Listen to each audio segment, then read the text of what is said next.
Good day. My name is Tom Kemp. I'm the Chief Executive Officer of Centrify Corporation.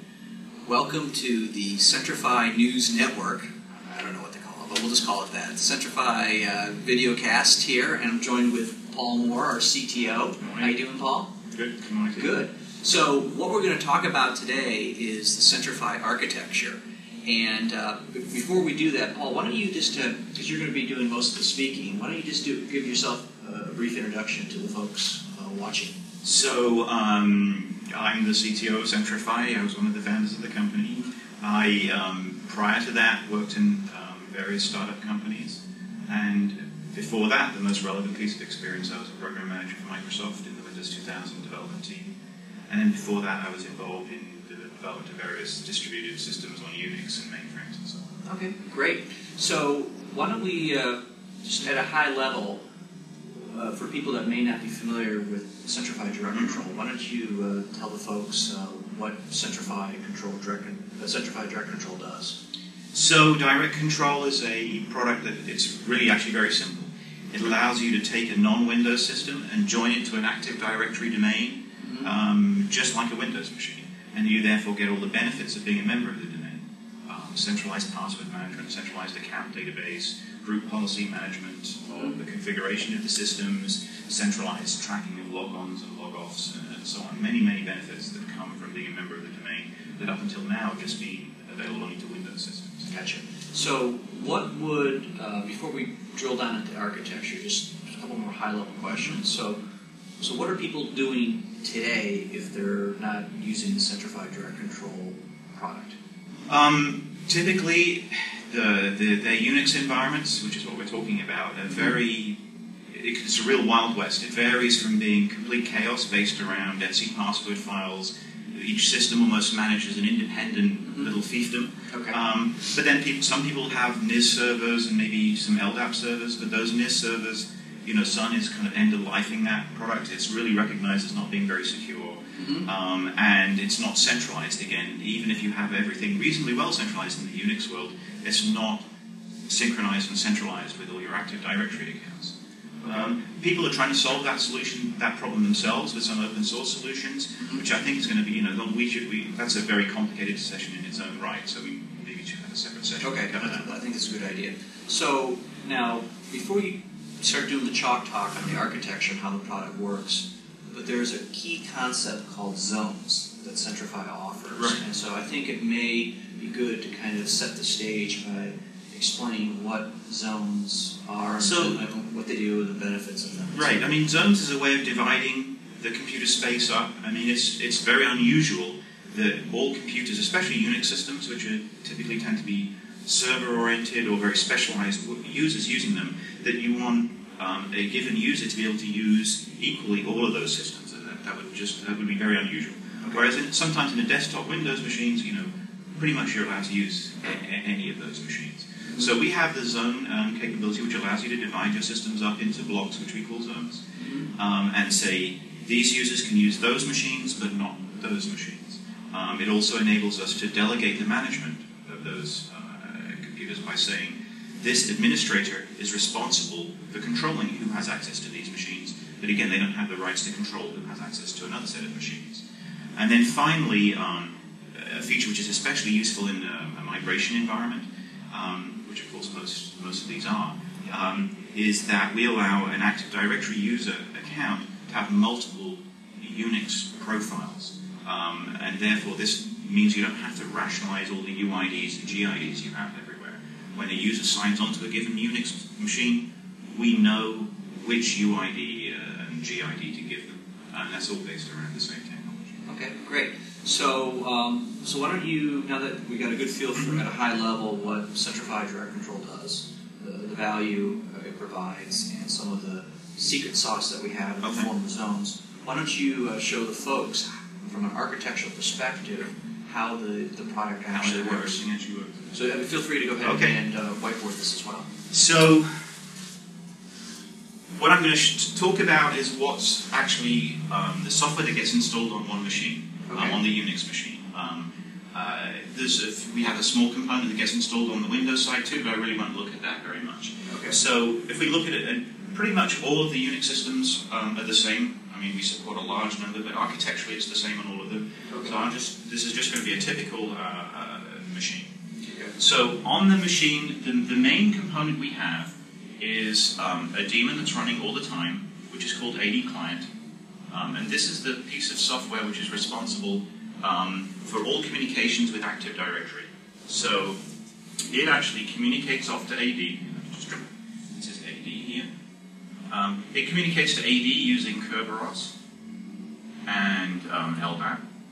One of the advantages of having all the Kerberos and LDAP traffic that goes to AD coming from a single daemon running on the machine is there's not lots and lots of different connections open to AD all the time, because those are relatively expensive things to do.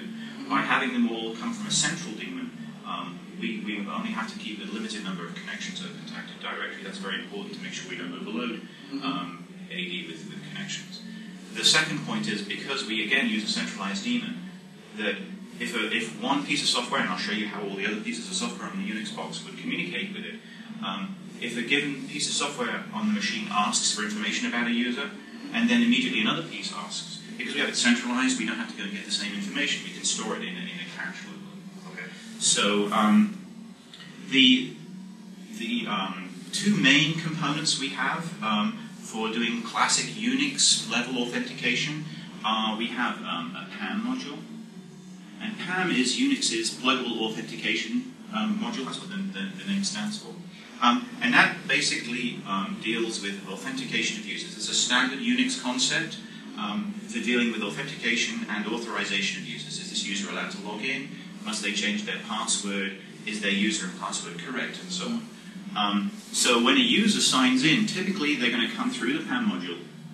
So here, this is somebody, let's say, telnetting to this box, maybe using SSH. They will connect through telnet. The telnet will call the PAM module. The PAM module does a call to our centralized AD client daemon, which then goes and verifies that the user exists in AD, that they're authorized to use this, that they've given the right password, and so on.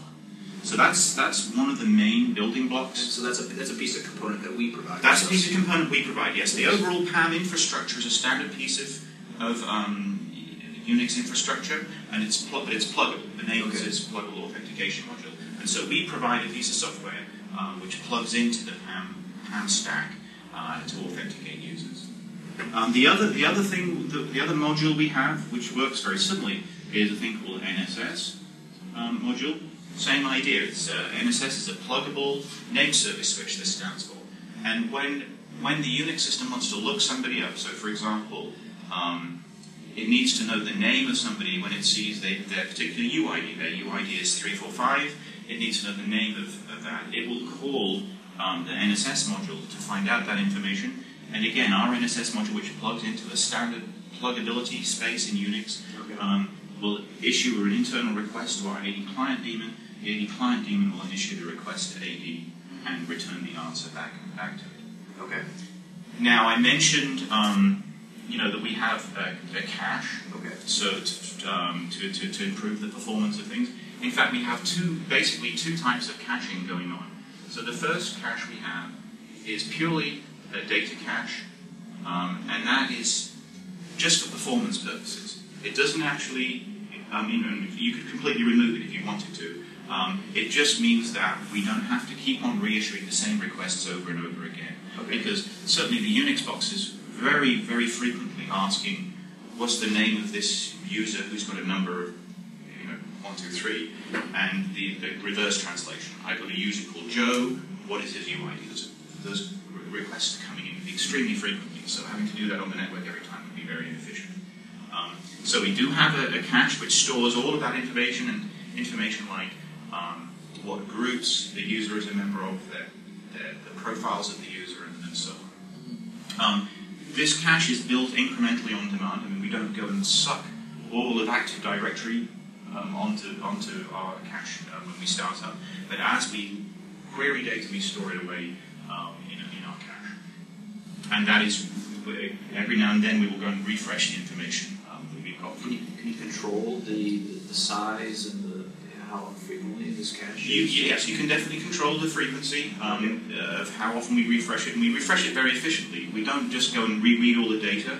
Active Directory has a way of letting you ask whether anything has changed since you last looked there, and that's what the mechanism we use. In addition, we can, since it is storing possibly sensitive information on the disk, you can ask us to store it encrypted if you want to. Okay. So the second thing we also cache is that we cache offline credentials. Okay. Now, actually, it's logically different, but actually it's stored in the same database that we store the cache in. The offline credentials, I don't know if you can read my dreadful writing, and I apologize for that. The offline credentials is used when you have a Windows XP machine, and you normally log on as your AD user. You go on a plane, you can still sign on using your AD user and password. And what we do is, let's say with our Macintosh report, where you want people with Macs to be able to do the same thing. So we store offline credentials for the users as they log in when they're connected. If they then disconnect, they can still log in using the same Active Directory user and password. Okay. And that's where we store this information. Okay. So the other major thing that AD Client and our installation procedure and joining procedure does is it ensures that the Kerberos environment will just work. So there's an awful lot of Kerberos-aware applications that already exist in the UNIX space, which just don't get used very much because it's so difficult to establish a Kerberos environment on a UNIX system. Well, because Active Directory is natively using Kerberos anyway, it turns out to be very convenient to actually now re-enable or allow you to dust off all those applications which have not been used because we just make the Kerberos environment work. So the things that we do, either one time when you join the domain for the first time, or when in an ongoing basis that AD Client does, is it maintains all sorts of different files. So for example, there's a file called the key tab.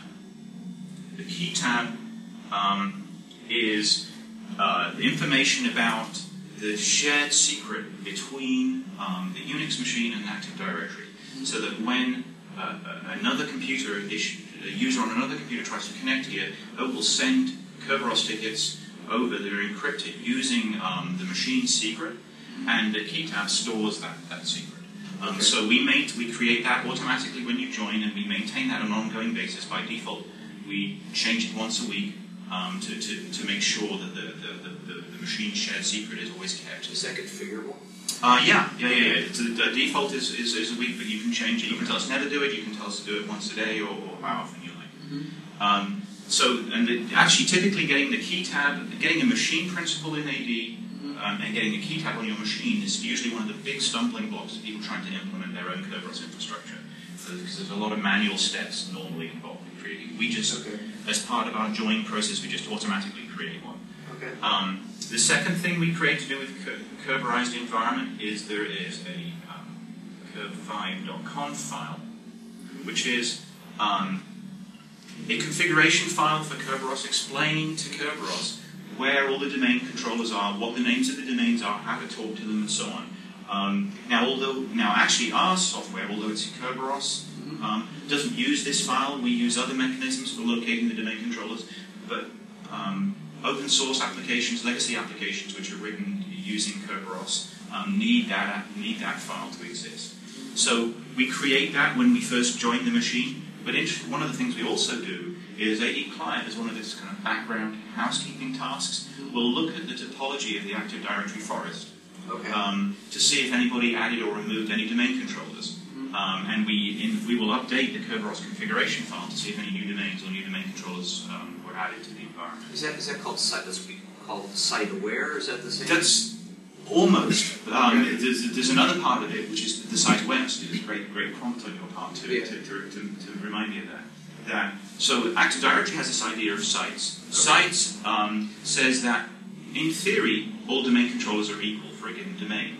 However, in practice, you don't want a machine in New York talking to a domain controller in Sydney. You'd much rather have it talking to a domain controller in New York or New Jersey or something like that. So there's this idea of sites, which is geographical location related. So logically, the answers will be the same no matter where you go, but clearly it's much more efficient to use ones locally. AD client is fully site-aware. It knows where it is geographically and how to talk to the closest ones.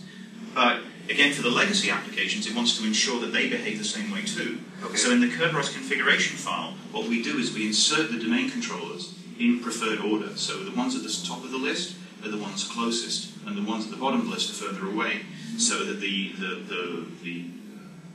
existing Kerberos applications will still do the right thing with regards to sites.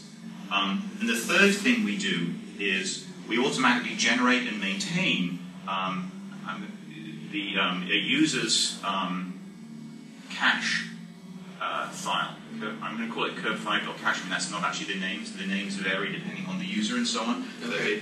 So it means that for example, a user logs in using the PAN module, okay. We will go and, again on a configurable choice, we will go and get for them a Kerberos TGT, which is an initial ticket that they will need to do any more Kerberos work, and put it in a standard location, again in the location that any other Kerberized application would expect to find it. Yeah. So we do that automatically when you log in. In addition, AD client knows that these exist and will go and refresh them on a periodic basis, just to make sure that they're fresh and available, as we're renewing your tickets for you. Okay. And that's something we do automatically. Again, you can tell us not to do it or how frequently to do it and so on. Okay. But the net effect of all of those things working together in concert is that any application written using Kerberos will just work. So, for example, a great example of that is OpenSSH. Now, I think we have a separate talk about the ideas of how OpenSSH works and things like that. But it's a well-known product. It has Kerberos support in it, but it's not very widely used because it's so difficult to maintain all of this environment. And now, if you use OpenSSH in this environment, it all just works very, very nicely. So that's kind of the overall architecture of the product. I mean, one of the main pieces we didn't talk about was this is kind of the ongoing quiescent state of the machine once it's up and running and being used. Okay. There's another major component which is called a join component, which is actually you just run one time. Okay. And so the way it works... That's a command line interface. That's a command line interface. Okay. So you install the software, the next thing you do is you type join. What join does is it will go and it uses DNS, the AD DNS, to discover the topology of the network, work out where it is in the network. It creates initial versions of the key tab, the configuration files, and so on. And one of the most important things it does is creates the initial machine account. So you have to have an account, a computer account, a computer object inside Active Directory to enable you to do some of the more advanced Kerberos processing. So it's actually join that initially creates that piece of information within Active Directory, and then AD client, once it starts up, picks up that information and then maintains it on an ongoing basis. So, for example, I talked about the password change for the machine account. Yeah. The machine account is created by this person, AD client, on an ongoing basis, maintains it, and then and updates into the key tab the changed password. Can you talk about like some of the options as it relates to joining? I mean, because correct me if I'm wrong. That's where you specify what zone you want the system to be so in, the and thing then you can join it as different users, etc. Right. I mean, the join is a very there's a lot of options on it. So some of the main the primary thing you have to specify is you have to specify the domain name. Mm-hmm. So you have to join a given domain. Okay. You also have to specify the zone you want to join. If you remember, we said zones are like collections of machines, so you have to identify this machine is part of this collection as opposed to this one. Now, actually, you cannot specify the zone if you don't want to, and we actually automatically create a zone called default. Okay.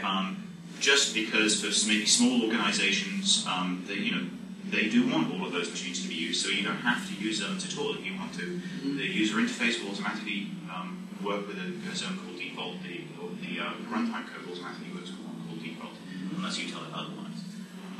You can specify the user to be used to do the joining. Mm-hmm. So you have to have the rights to join a machine to Active Directory. It depends on how AD has been set up, whether or not, which users can do this. Some organizations allow joins to be formed for their Windows machines by anybody. Windows actually has a mechanism where a user can add up to 10 machines to a domain. And we will work fine in that environment. In larger enterprises, you'll find that they have locked that down a lot more, so that you cannot just allow anybody to join a machine to the domain. We also support the idea of pre-created machine accounts, which is another very common mechanism that large enterprises uses. That rather than having the machine join and create a computer account, what they do is they'll use a tool on the Windows side to pre-create the computer account, and the join command just picks up that these pre-existing one. And again, that's a very common choice for large enterprises to use. Okay. Why don't you just briefly talk about some of the other, because we have some other modules. I know we're going to cover some of those other modules in other video casts, but just maybe kind of I won't go into necessarily full detail about how they all work, but the different components we have a group. It's going to be a small box here, but it's actually quite a major subsystem, which is the group policy system. And again, that works basically the same way. I think this deserves a complete drill down in its own right? But it's basically, again, communicating to AD client. As you can see here, this is very much the center of the universe here. So we have a big group policy mechanism. We have also a Nss gateway, which again is a major subsystem in its own right, which I think we need to discuss separately here. The Nss subsystem has many uses. Again, it works in the same way in that it communicates back to AD client in order to communicate to AD. We're always making sure that we don't load. People are always worried that you're going to suddenly swamp their domain control. So all of our modules always come back through this one thing to make sure there's only one communication mechanism open to it. Another major subsystem, which deserves an even bigger box, is all of the web application support that we have, which kind of divides into two parts. One is what I'm going to call sort of classic Kerberos infrastructure, and I don't even need to tell you that one communicates back to AD client details information.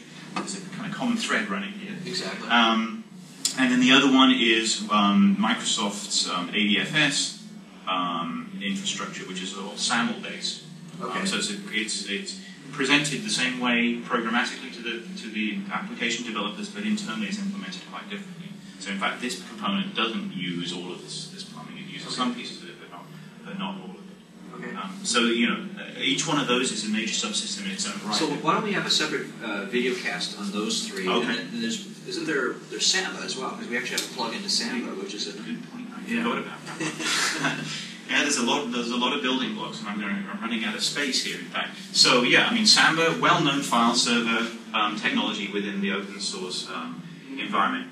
One of the problems that Samba has, and it's a difficult task for them to do, is because they're trying to be a very general purpose piece of software. They don't know exactly what backends they've got to be talking to, the degree of sophistication and requirements.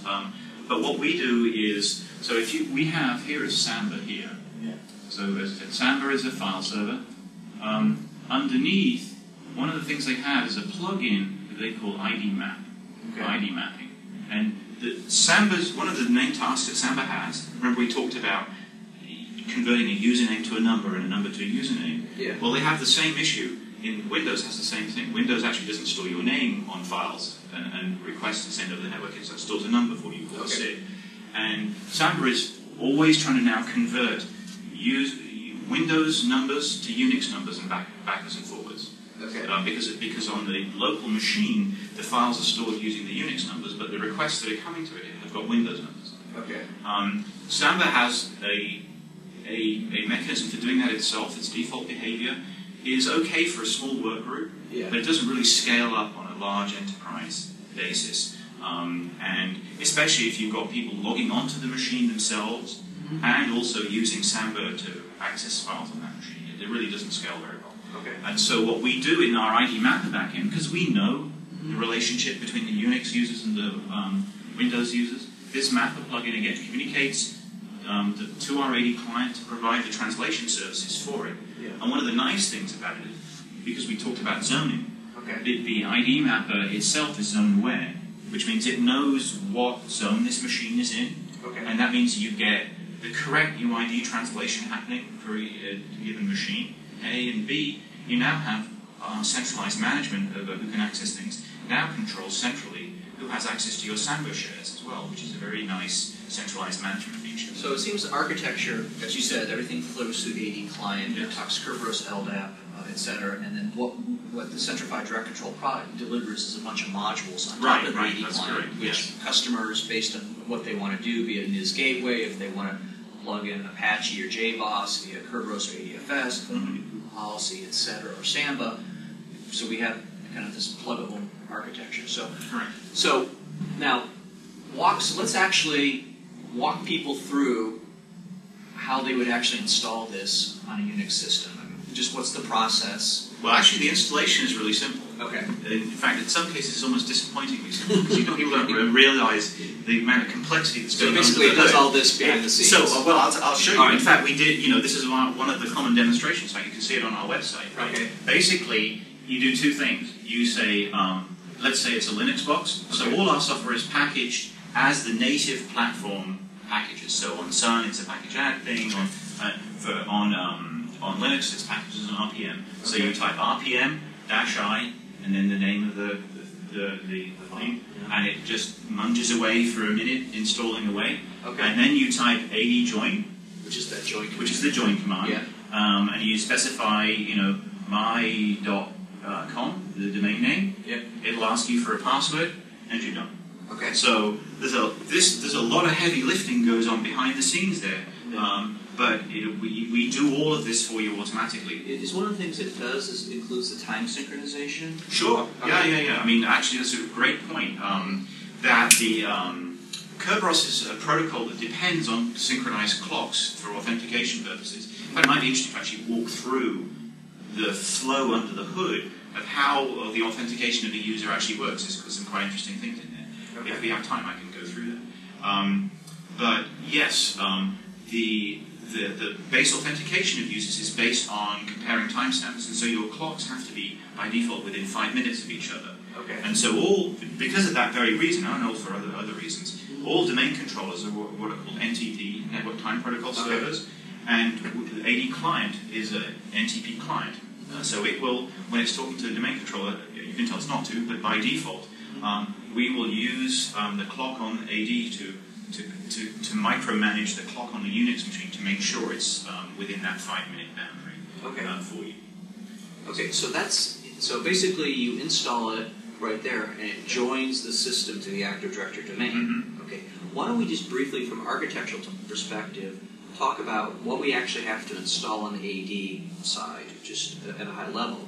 And then... Well, that's very easy at a high level and a low level. All right, at a high level and a low level, we install nothing on AD. Oh, okay. So, that's a pretty straightforward answer there. Okay. And that's one of the things we try to avoid doing. We wanted to make the Active Directory administrators bored with our product, right? Because they would attend the meeting and they'd expect, some launch meeting or a demonstration expecting to hear about all these things they have to do. Yeah. And we don't require anything. The only piece of software we require in the Windows environment is somewhere we have an administration console, which runs MMC, Microsoft Management Console, which is a standard thing for managing anything in the Windows environment. And this does not have to be on a domain controller. It doesn't have to be any special privileged machine or anything. It's just one or two administrators who do the initial setup of, for example, defining the zones and so on. Okay. But it's a very, we don't install any changes to Active Directory, no extra services or databases or servers or anything. Yeah, and we'll talk about how we store data within Active Directory in a separate one, just like we want to talk about in a separate video cast right there. We'll go through that as well. So you've installed the product in the AD side. Basically, it's the MMC and an extension to the Active Directory uses in here. You do the RPM and join, and then what happens next? I mean, I assume you have to actually Unix enable the AD users before they can then actually log in. Yes. I mean, certainly one of the things you don't want to have happen is when you join the domain, then suddenly have every AD user in your environment can now access that machine. That would be like crazy. Yeah. So what we do, in fact, is only the people who are, as we talked about, only people who are in the zone, who are defined. There's two sets of things that are in zones. There's users and computers. Yes. So when we joined it, we said what zone this is in, and now we also have to say which users have access to computers in those zones. By default, you don't have access to any zones. Okay. And so the administrator will typically say, okay, I've now added this machine to the domain. I now also need to enable the administrators or users or whoever to use that machine. So they give them the necessary profile information there, the Unix profile information like their UID and their GID and so on.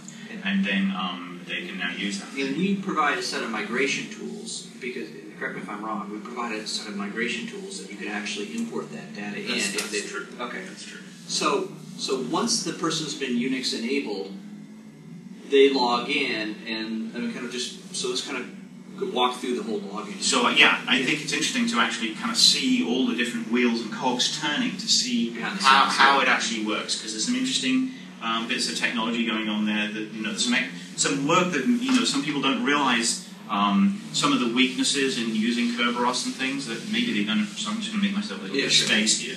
So when the user, let's say a user comes in and they present their user and password in a login screen. So they've used SSH, or they walk up to the console, let's say on their Mac, they get up the login screen, they're going to enter, this is my user, this is my password.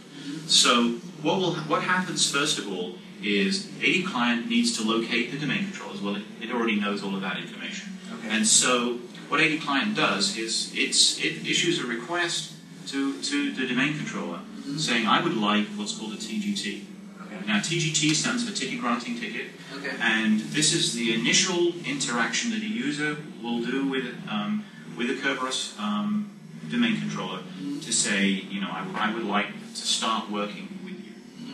The TGT contains my username plus, and now you'll see why the time is important, the time of day encrypted using my password. Okay. Now, Active Directory knows my password, so it can decrypt the time of day using my password and see whether what it gets out makes sense. Is it the correct time of day? And if it is within 5 minutes, then it knows that I actually had the right password when I entered that information. So now a TGT is now returned back to AD client. Now there are several systems which see this as a complete solution, right? For saying I've now authenticated the user as whatever their user and password they signed in as, because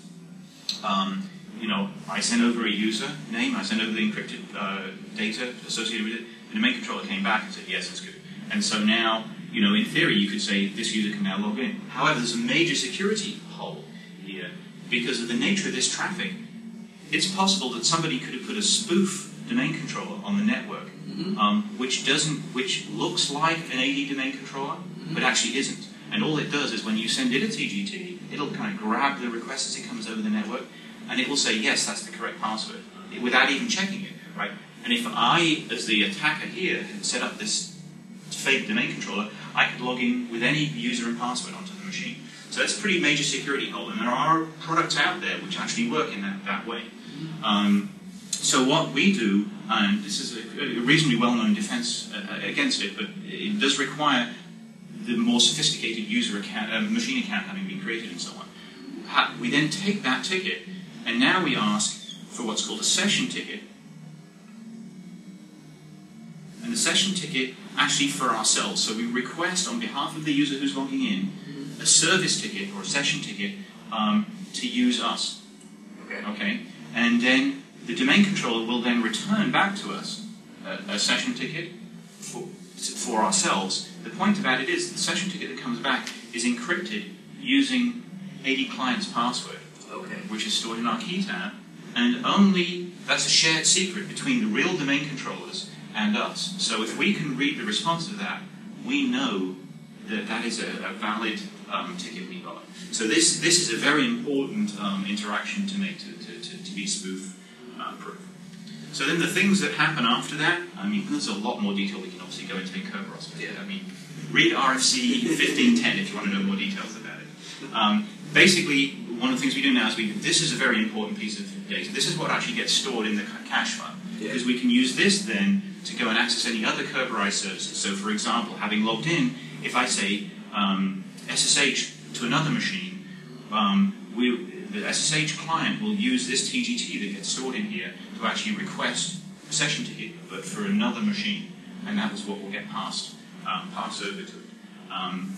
And so, this is this is the core exchange that takes place. This is a repeated thing that happens.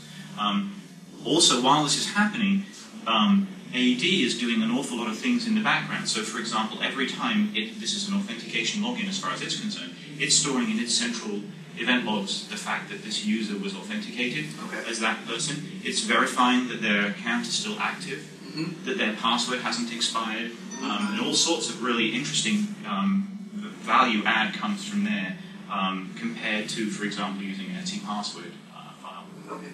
So I have one last question. So what if there's some users like Oracle or root that you don't actually want to store in Active Directory fully? Do we support that? Or what if there's some users that you actually still want to have their password be stored in Active Directory so you can have the nice security policies but have their other credentials? Right. So there's two things. So we have a mechanism whereby, and for various reasons, people want to keep the profile of the user, the information about the existence of the user and all their UID settings and so on, locally on the machine. But all they want AD to do is the password authentication, the centralized verification that they're still an active user within the environment. Again, their password, refreshing and changing it, and we call that user mapping. And what you do, we have a large configuration database as well. And in there you say Joe. Let's say this is a local user inside your Etsy password file, or it could be in your server or whatever. You say Joe equals J Smith at my.dom. Again, apologies if you can't read that.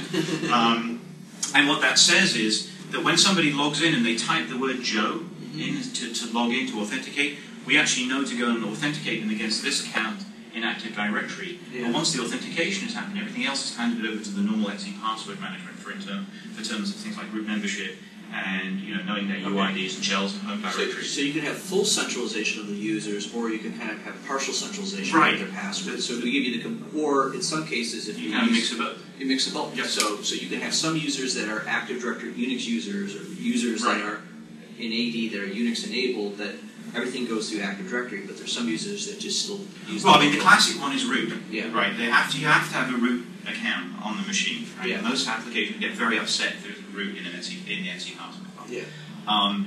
But at the same time, it's the most important account on the machine, and so you don't want it to be managed by post-it notes and honesty in terms of password control. So, in fact, our configuration file has a default setting for root because it's such an important one to do. Now, you have to still go and create the user account that it maps to in AD, but we make it very easy for you to do root, but it'll work with any account. So would that give you the customer an opportunity, if they wanted to change the root password on 100 systems simultaneously? Sure. They could do that? Yeah. So, as you pointed out before, you're getting all the benefits of being part of Active Directory, centralized management, centralized control, centralized password control, but for those applications, there are some legacy applications which actually go and grep the Etsy password file directly to find users and things. They're stupid apps, but they exist. Or for whatever reason you want to do that. That works perfectly. And effectively, what happens architecturally when you do that is the Nss module is turned off, right, for those users, but the PAM module is still turned on. So we're just doing the password part and the authorization part. So we still get the control about, for example, you can still centrally say whether this user is allowed to log in or not. Right? So you get the benefit of centralized control, but you still have local definitions of information. All right. So this is wow. This has been a great deep dive right here. But obviously, the key thing is that when you do, as you said, that RPM and join, just everything automatically. Well, the other important thing is that, and I'm sorry if I'm running over here. No problem. Is we bring every single bit we need. So, we don't say prerequisite is you've got to have this version of OpenLDAP installed, and we need this library from MIT and this SSL library or these or whatever's. The only things we need from on the operating system are the kernel itself and your libc library, which every operating system has. And we install a parallel set of Kerberos and LDAP stack. So even if you're running, many of the more modern machines, operating systems, come with some of those things already installed. Okay. So we don't blow those away. We install in parallel. So if you do have applications using them or whatever, we won't negatively affect them. We try to make sure we're self-contained and non-invasive, both on the AD side and on the UNIX side. Okay, great. All right. Well, anything else you want to add? No, I think great. That's great. There. Well, thank you very much for listening to the Centrify News Network. I don't know what we're going to call it, but our first webcast here that is really a deep dive into the architecture. It sounds like we need to do some additional sessions, at least one on group policy. So, Paul, I'm going to grab you for group policy. Okay. We're going to grab some people to talk about our Nss support, our application support, and some other really interesting topics. So keep on watching these videocasts to get the deep dive that you may want about the Centrify Direct Control product. Thank you very much.